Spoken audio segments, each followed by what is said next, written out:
Welcome to Bourbon Sauce. Today's episode is called Love Drunk. So, in today's episode, we're going to talk about dating and good and bad experiences and maybe a little what to avoid, some red flags. So, we've got Ryan and myself, Dan. Grab your favorite bourbon and join us for the show. Before we get into it, Ryan, which bourbon are you sipping on? So I went with just a random one off the shelf here. Decided I'd give it a little try. It's called Fistful of Bourbon out of Edison, New Jersey. I think I paid like $20 for this bottle. Oh, yeah? Yeah. So I would say the taste kind of, because it's a mesh of like 5 different bourbons. Mm. So it's almost like I'm drinking the bourbon equivalent of a woman with multiple personalities. Okay. So it's flavorful, yet It's it grabs your attention yes, it definitely takes your taste buds and your tongue for a ride. on a little adventure. Yes. Yeah. I am splurging on this one, and I decided to go with the E.H. Taylor single barrel because, Fancy.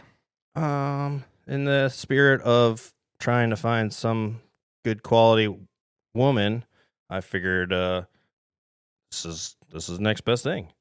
So, I mean, you do tend to lean towards the higher end women, so why not higher end bourbon? yeah, that's true. So, we're supposed to talk about dating in this episode, and being that we're both been single for a while, and we've been dealing with the lovely apps that they have out there, it's hard for a single dude. You know what I mean? And it's more difficult because we covered this before in one of the episodes where the girls catfish you a lot. Yeah. And so you never know really what you're going to get. And I think that personality is one of the hardest things to come through on dating apps. And so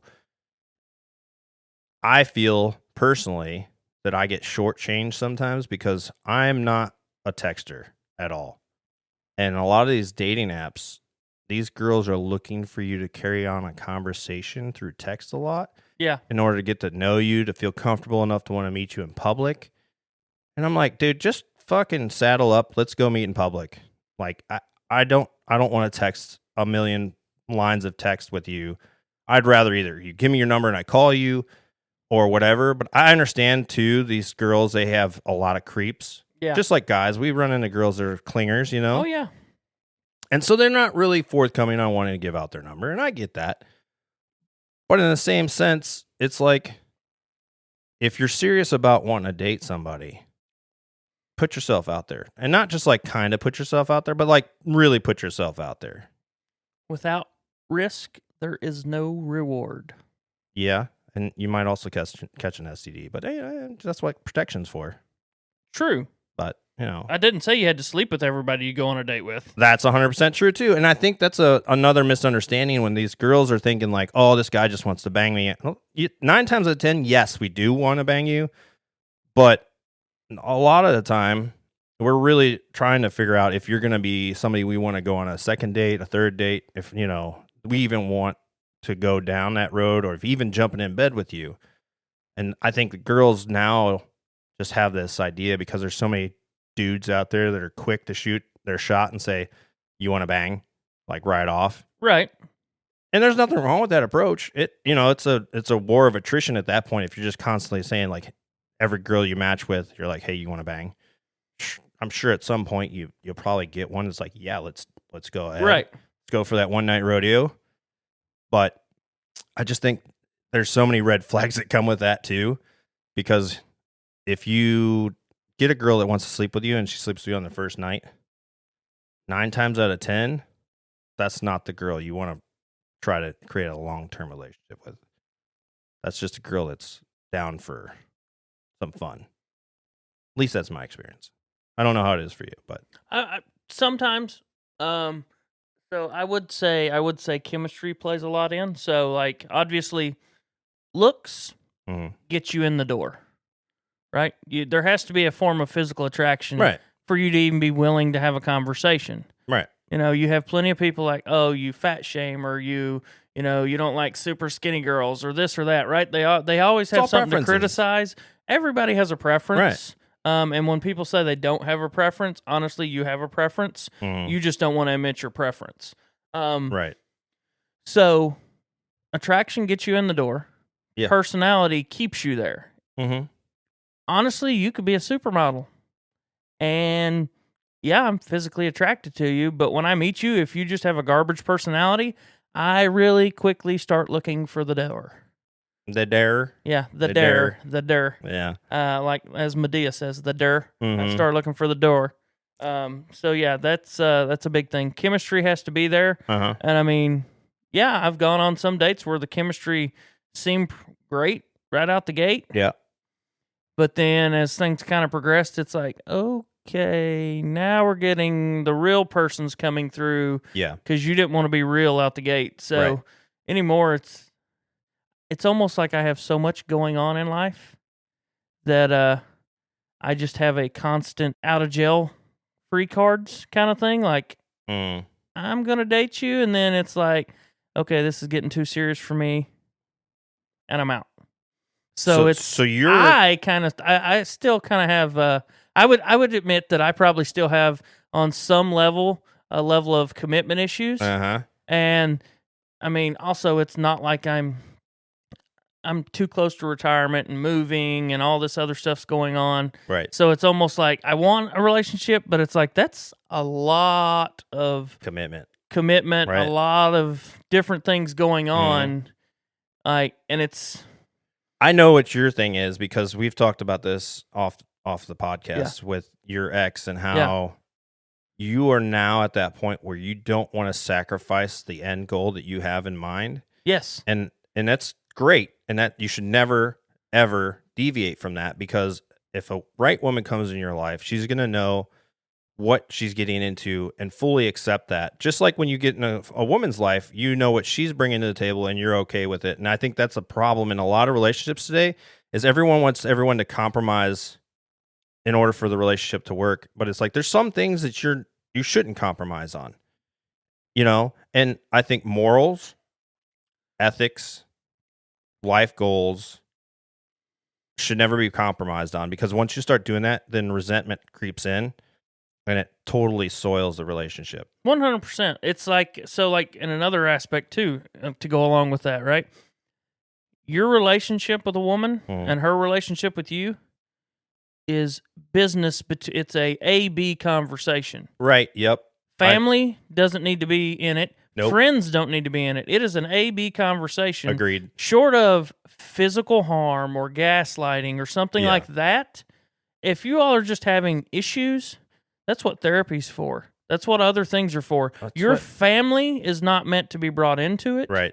Because whether you get through it with that individual, your family's going to harbor that resentment from then on, period. They don't get over it. 100%. Because they're trying to protect your best interest. Exactly. Always. I don't care what any family says. They might say like, oh, no, we're not. No, you're biased. 100% you're biased. It's your kin and you want to make sure that they're okay. So I do agree with you that a relationship is a 1v1. Yep. There should be no other parties that are involved unless it is a therapist, a doctor. I guess maybe whatever. If you're in like a poly relationship, then there's 1v2. Yeah, that's like I guess at that point you're Camelot and you're the Knights of the Round Table. But you got to be really, really solid if you're going to be in a poly relationship. You can't have any sort of open door relationship unless the 1 and 2 are really in sync and you set a lot of good ground rules. Because if you don't do that, then what's going to happen is just like in any normal relationship, there's going to be some jealousy that creeps in. Oh, yeah. Because you're spending too much time with somebody else or whatever, right? That is definitely something I've learned in dating is respect. If they don't know how to respect even like the wait staff on a date, you got to go. Like, that's a big, big red flag. If you're going to be rude to somebody you don't even know, how are you going to be with somebody that you want to be intimate with? Because that just shows me that like you think you're better than everybody and the world's supposed to revolve around you. Right. I think I told you about this date that I had a while back. I didn't make it 10 minutes into the date and I left because once she realized that I had dogs that slept in the bed, Oh yeah. she's like, "You wouldn't put them out if we started dating?" And I said, no. They've been here before It you, was lady. like, they were here before you and Yeah. they'll be here after you. Yeah. She's like, "Well, this just won't work for me." I'm like, "I already determined You that know- when you brought up the dogs in the bed." Yeah, and that's something else too. I think younger years me, I think yearned so badly to be accepted by the girls that I dated that I was willing to tolerate a lot more. And I think that was a byproduct of the dysfunction of my upbringing. Yeah. But now I'm at the point where I'm almost farther to the other side of that coin, where I'm very less lenient of things. And if I see You have a lot more lines in the sand, more or right, less. and I know what I'm bringing to the table now versus when I was younger, when I was still trying to figure out who I was. And I think that's something that a lot of people, when they're young, they don't really understand, and they're very influenced by the person that they end up dating, and so they kind of lose themselves. And you hear that a lot in relationships where they're like, "Yeah, well, I lost my identity or whatever," and that's true. Yes. Because you are basically merging two entities into a single life. Oh, I 100% lost myself in my marriage. And I did the same thing You're when I was talking with, about a young guy that marries an older woman, and yeah. I will say I've had a couple I would consider successful relationships, but we just ended it on mutual terms because it was just like we knew it wasn't exactly what we wanted, and it was better to end before it got nasty. right. But I've also, on the other side, gotten to that point where I dated somebody because I was blinded by their beauty or blinded by the great sex or, whatever. It's something superficial that kept me around, and it wasn't anything that should have kept me around. Like, there's more tangible reasons to stay in a relationship that I think people overlook a lot because they're so worried about being alone and not comfortable with themselves yet. Mm-hmm. And so when you're not comfortable with yourself, you're going to bring in a lot of bad partners because you just don't know how to filter that out yet. Because you don't know who you are. You don't know what you truly want from your partner or even yourself. And I think that's a big thing that in today's culture with Tinder and Grindr and all these fucking, for the gay community and the bisexual community, there's Right. so many apps that people can just swipe through. And it's like they don't really take the time to learn who they are first before they get on these apps and they start swiping and matching people. And next thing you know, they match with somebody and that person thinks that they like them.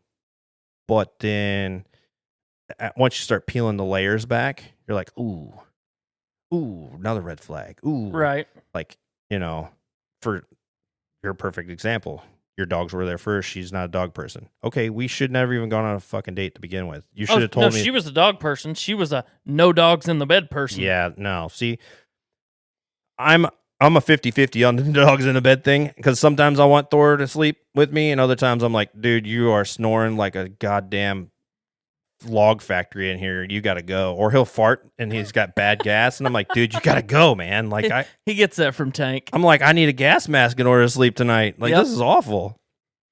And that's only if we give him like people food around, you know, Right. like we have a cookout or something. We're like, hey, here you go, buddy. Here's some extra Right. chicken. Here's some extra spicy whatever. And then the next thing I know, I'm like, whoa. But So then you also got that self-love, right? yep, that's most And- important, I think. Right. So self-love, Mhm. obviously, loving yourself is if you don't love yourself before you start anything, Right. you're And we're not talking masturbation. That is Yeah. a part of self-love, but yeah, we're that's a complete. You're hurting yourself and you're hurting the other person, right? And then also having confidence in yourself, Mhm. right? But then on the other side of both of those coins, you have narcissism Right. and ego. What is it? Egotistical, Yeah. right? So you got to be you got to love yourself and you got to be confident in who you are, but you don't need to be at a level that you're a narcissist that Right. you are. No, there's a level of humbleness that Right. comes with it. Exactly. You know what I mean? Like, you have to understand you have flaws. So I've ran across some people in my life where they mistake my confidence for cockiness. I mean, I've been around you a long time. Like, there's times where it's like, oh, you're being a little cocky asshole. But in reality, it's like, no, you're not. No, I know who I am. I know what I bring. I just know my limitations and everything else. And I'm okay with if somebody says like, oh, well, I'm like, okay, like that's your opinion. It doesn't affect me. I know who I am. So that's just your opinion. Like there's 100 other people around in my life that I know will disagree with that opinion. Right. And so it's just, I think when you're younger, you're more impressionable. So when people say certain slights, it stings a lot more. Yeah. And until you really truly hone in on who you are as a person. Yep. And then when you go into dating, that makes it a lot more functional because you know what you bring to the table, and so you're not willing to accept less. It has a lot to do with you mentioned the self-love thing, but it's also self-respect thing, because if you don't respect yourself, then you're going to let other people disrespect you too. Right. And that for me is a hard pill to swallow, because I've dated some people and they try to be disrespectful. I'm like, no, that's not going to be a thing. Like we can talk shit. We can send little barbs or, make fun of this or that. But once you start making it personal attacks, or you start making accusations about different things, or you try to slight me, that's when I look at the person and I'm like, sorry. That's just not going to fly. I feel like we should create like one of these little dating books. Like you can go pick up these different books that are like, 3,000 questions about you kind of thing. Yeah. And you can like trade them. But you do, instead of doing 3,000 questions, you do the hard questions. Yeah. Right? So you put those in the book. Yeah, you answer those, and then you exchange them on your date. So I've read the 5 Love Languages book a few times. Yep. By Chapman. It has little tidbits in the back. It's like a quiz that you're supposed to take with your partner, so that way you know what your love languages are. So then you can figure out, because that has a lot to factor in. Because there's people that feel like they have good chemistry, but then their love languages are different. Right. And so that's hard for a lot of people to, especially when you're young and you don't understand love languages, because you can't pour from an empty cup is a very prominent saying. And that's true, because if you're constantly pouring into the other person and they're not pouring back into you, you're going to run dry. Right. And then occasionally you have those people that are so full that they have to hang a cup off their ass just to catch the excess. Right. Yeah.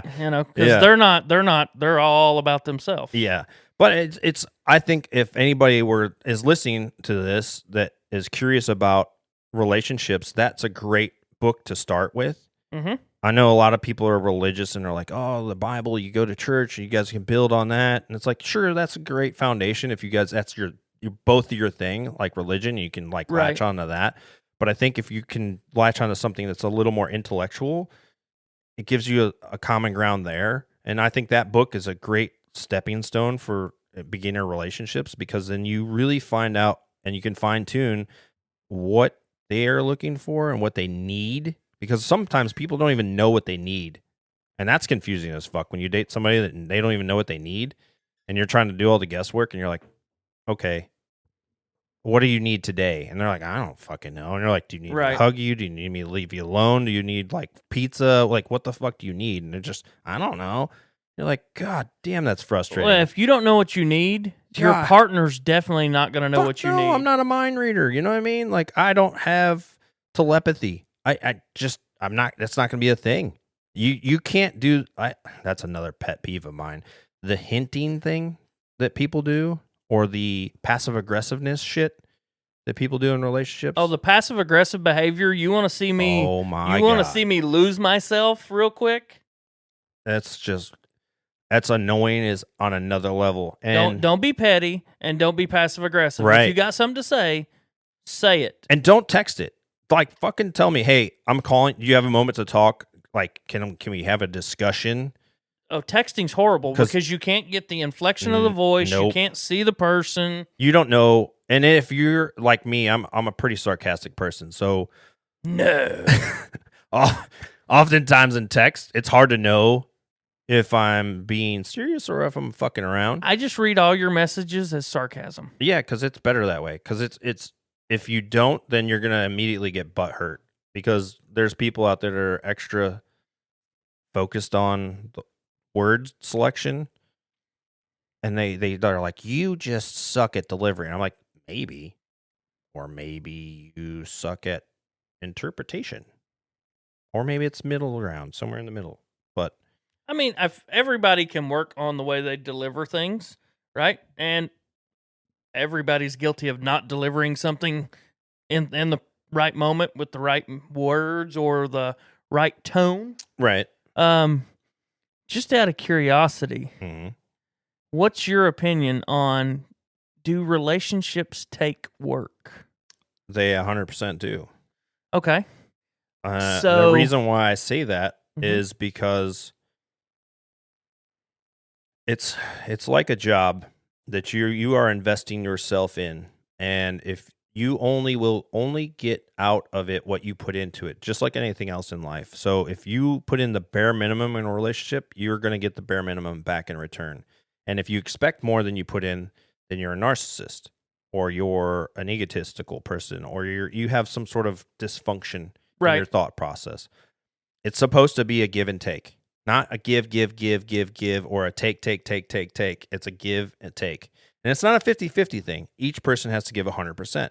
And there's times when you might not give 100%, and the other person will have to give 125%.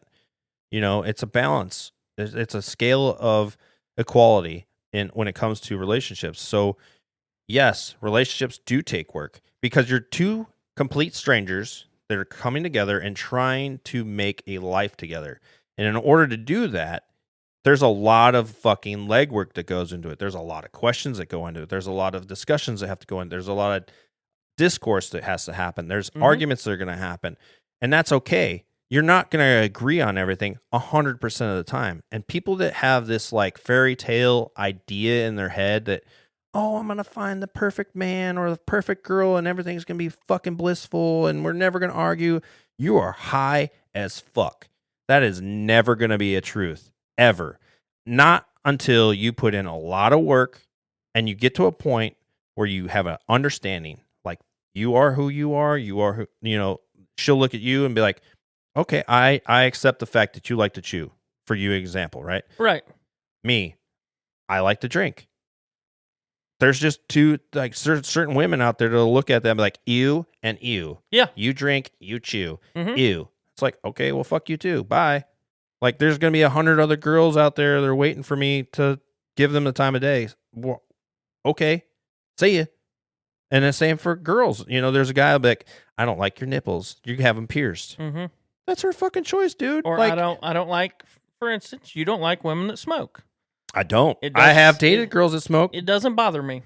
But I just don't. But I also grew up around I did too. That smoked. I did too. It just kind of. And I smoked for a bit myself. But when I quit, I think when I quit smoking, that's when it became a bigger problem for me. Because I was never a smoker, other than the occasional cigar. Well, I did the progression, right? Yeah. I chewed, and then I went to smoking because military, it was like, if you had smoke breaks, okay, you could, everyone's going to pause for the cause. Yeah. But when I got out, I stopped smoking because I was like, I don't really like smoking. I just did it so I could get a fucking break from slaving away at work. But so the reason I was asking about your opinion on does a relationship take work, right?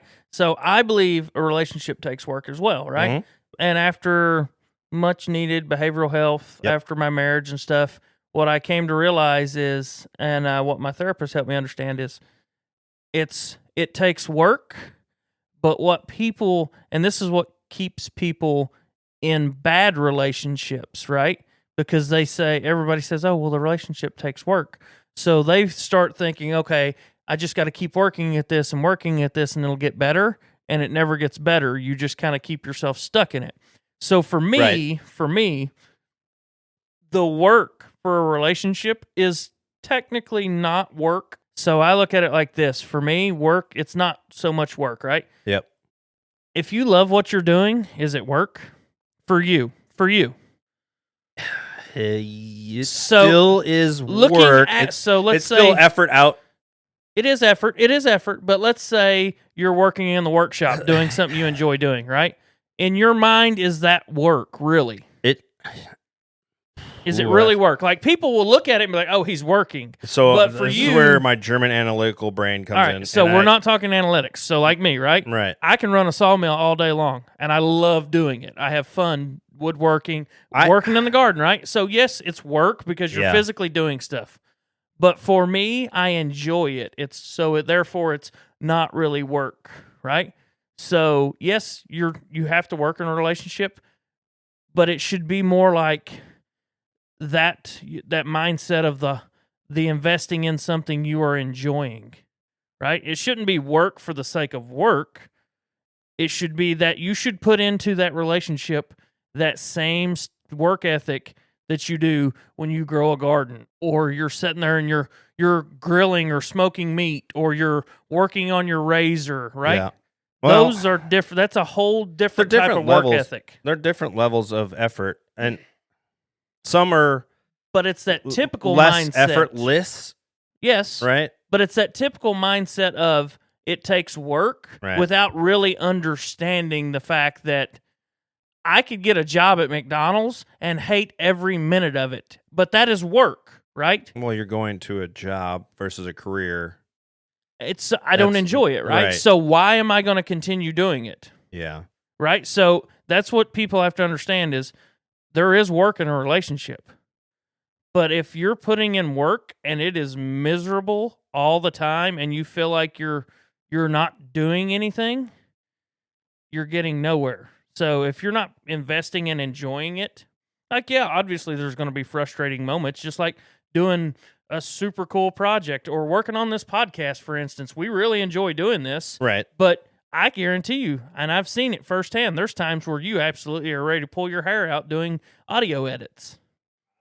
I 100% fucking hate doing audio. I would love to hire like an audio engineer. Uh-huh. But yet, this shit for now, me. you keep doing it because you want this to progress and go somewhere. Yeah, and that's true. And that's the same thing with relationships and anything else, like career, whatever. The effort you put in is the results in the end, what you get out. Yep. That's what I was getting at. No, and I would agree. We agree, obviously, that relationships do take work. I also think another thing to go along with your love language, the book, obviously they have a military version too now.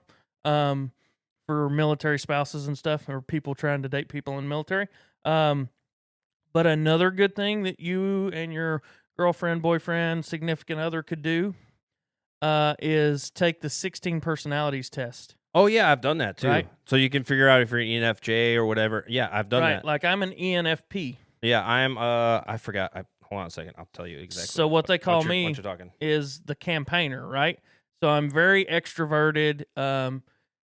I'm close on the intuitiveness, but I lean more into the feeling aspect. Yep. My assertiveness is much higher than my prospecting, and then it basically says that I'm a people person. So I'm ENFJ. Yes. Which means I'm judgy. Yes. Right? Yes. And that's totally me, because I do judge fucking everybody and anything.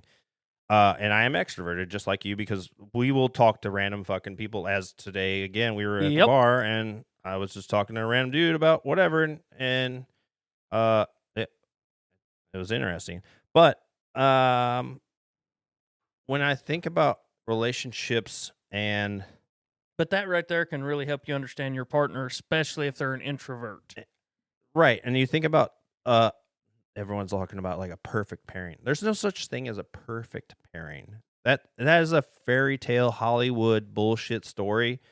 There is such a thing as a perfect compromise, because that's relationships in itself. Is there's always going to be a compromise. Somebody has to give up something, because you can't just be bullheaded all the time. I feel like people just need to walk around with labels, right? And it's just, this is what I am, right? Because I am a firm believer. Just fire asshole 20% of the time. Be yourself out the gate, right? Like, everybody's so worried. Well, it takes me a moment to warm up. No, bullshit. It doesn't take you a moment to warm up. Right. What it really is, in my opinion, is you're scared of rejection because of you being who you are. Well, and then you have or being judged. Right. So what it comes down to is just be you, and if they don't like it, piss on them. Or piss off. Right? Doesn't matter. Yeah. If they don't like it, then you didn't need to be with them anyways. Yeah, and I think that's another thing is like abuse, emotional, mental, physical, gaslighting, that whole all that. shebang. I think that's a problem too, is because, like I'll admit, right, when I was younger and I'd first gotten out of the military and I had a lot of lingering issues from that, I was a very toxic person, and unfortunate to my baby mama, she took the brunt of that, and as much as I wanted to love her and be there and make that relationship work, Yeah. I just was not in the right place for that. And I constantly am apologetic to her because of that. You got everything out there. You've got gaslighting, Right. Stockholm syndrome, and like I know Stockholm syndrome, it typically applies to like kidnap people and stuff like that, but it actually kind of translates over to a lot of abusive relationships. Well, yeah, what did I 100% do it does. wrong? No, It was me. It no, was you're me. right. And that's the same thing. Like, Right. with my kid's mom, I was not trying in any way to tie that to that. No, but it does. It actually does tie into that because I think once you fall in, especially for probably women more than men, when you fall in love with somebody, you want to see it through because you don't want to look like an idiot for picking that person, right? So it's a form of like Stockholm syndrome in a way, because you now are trying to appease your aggressor. And that's essentially what happens in Stockholm syndrome, is now that you are the captive, Right. captured person. You're the prisoner. captive. Yeah, you're the captive. I'm the captain. No.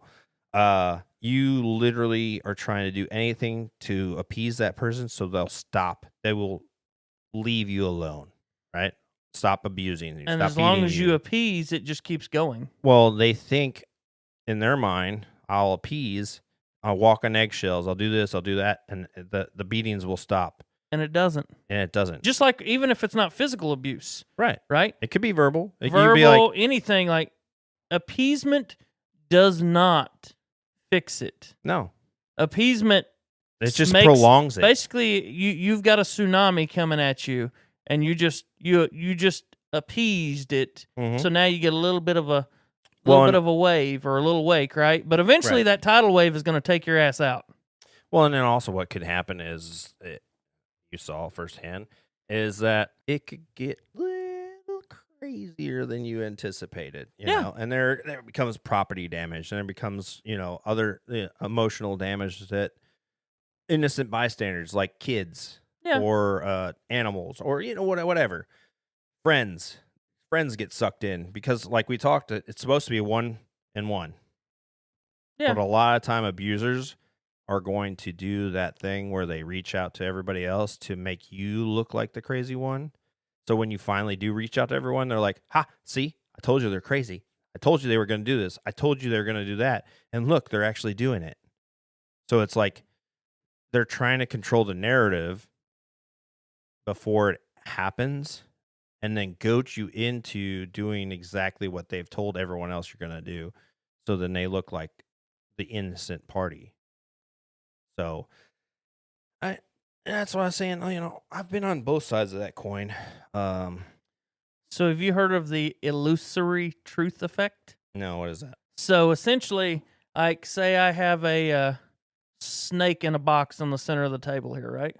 Is it a penis in a table? No, it's a snake in a box. It's a real snake. Yeah, Like it's a real snake's snake. Gonna jump out. No, it's in a box on the table, right? Okay. So, and say we have a box there and there's a snake in it, right? No step on snake. And okay, I tell you every day. Yeah.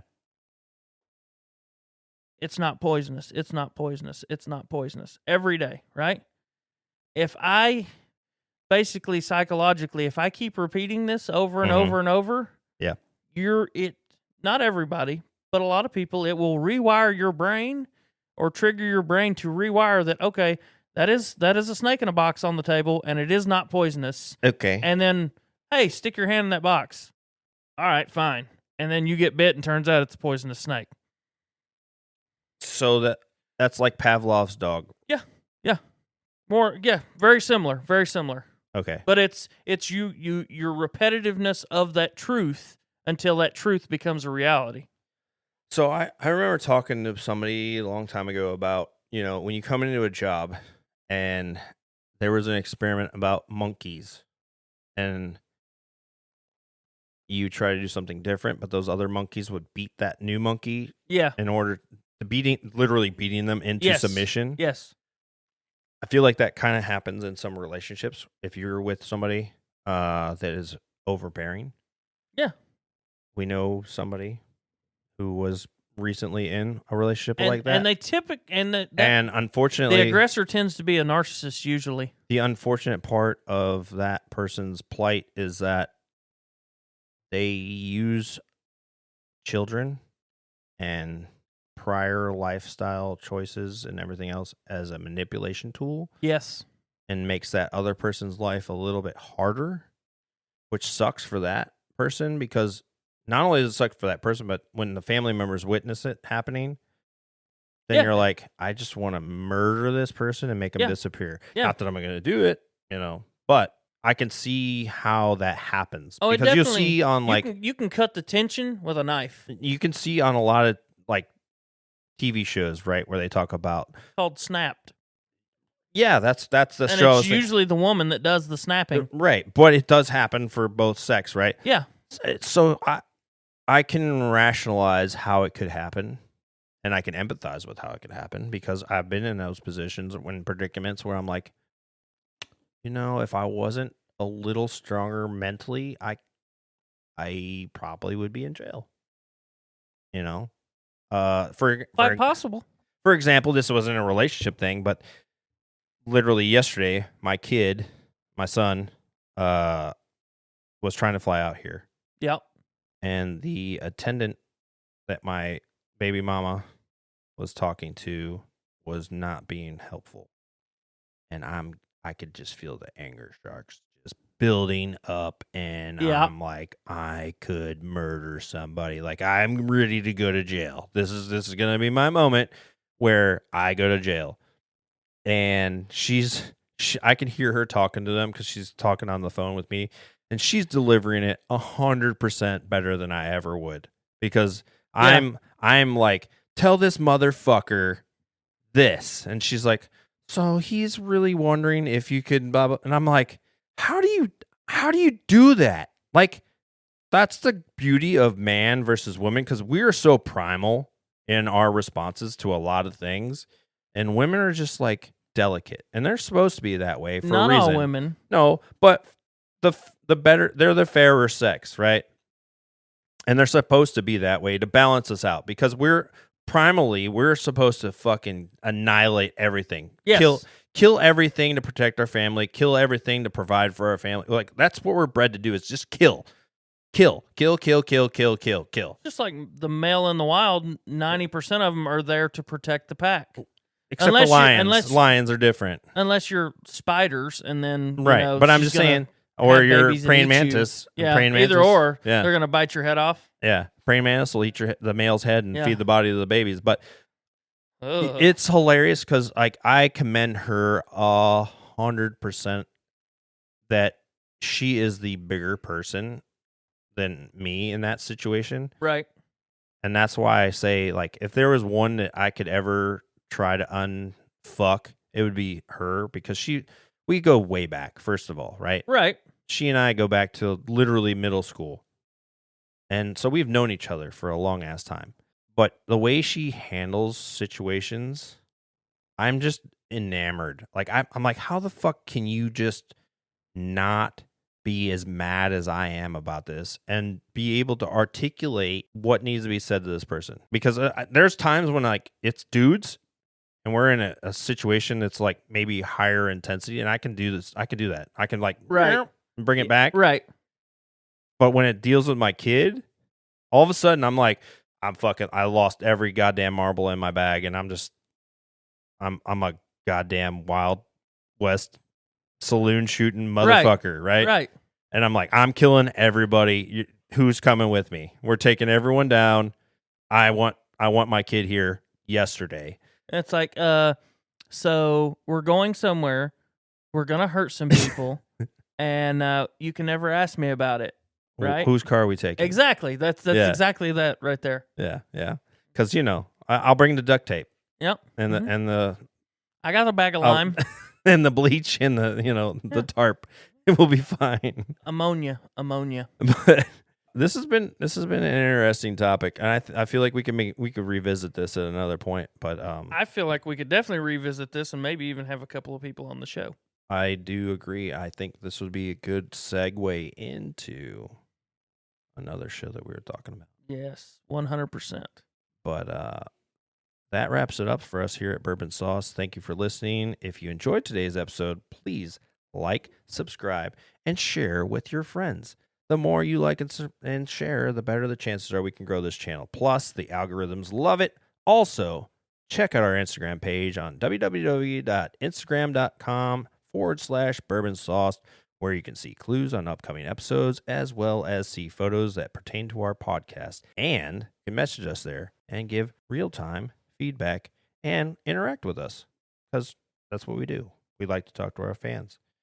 So, hope you come back. Until next time, enjoy your favorite beverage and get sauced. Cheers.